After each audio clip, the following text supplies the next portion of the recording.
Trump వచ్చాక విధ్వంసం జరిగిపోయింది. మనకు కూడా ఇక్కడ యాంటీ ట్రంప్ బ్యాచ్ పెరిగిపోయింది. మన తెలుగు పత్రికల్లో కూడా ఆంధ్రజ్యోతి మరి సోరస్ గ్రూపో లేకపోతే కనుక వామపక్ష ఐడియాలజీ కాబట్టి వాళ్ళది అది రైటిస్ట్ ఐడియాలజీ కాబట్టి రాస్తుందో తెలియదు కానీ 300 లక్షల కోట్లు అయిపోయింది, 400 లక్షల కోట్లు అయిపోయింది. ఏడకి పోతుంది? షేర్ మార్కెట్లో వాళ్ళు డౌన్ అయిపోతే రేపు పొద్దున అయిపోతుంది.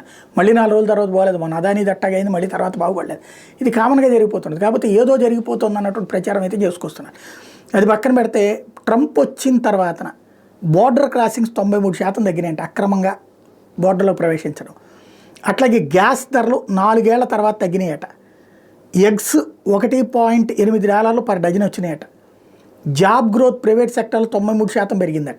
ఈ అక్రమ చొరబాటుదారులు లేకపోతే అక్రమంగా ఉద్యోగాలు చేస్తున్న వాళ్ళని పక్క తెప్పించేటప్పటికి నిజమైన లోకల్ అమెరికన్స్కి 93% ఉద్యోగాలు పెరిగినాయి ప్రైవేట్.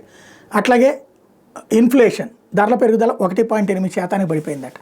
ఇది ట్రంప్ సాధించిన విజయాలు అన్నట్టుంది. ఇప్పుడు ట్రంప్ టీం ప్రొజెక్ట్ చేస్తుంది.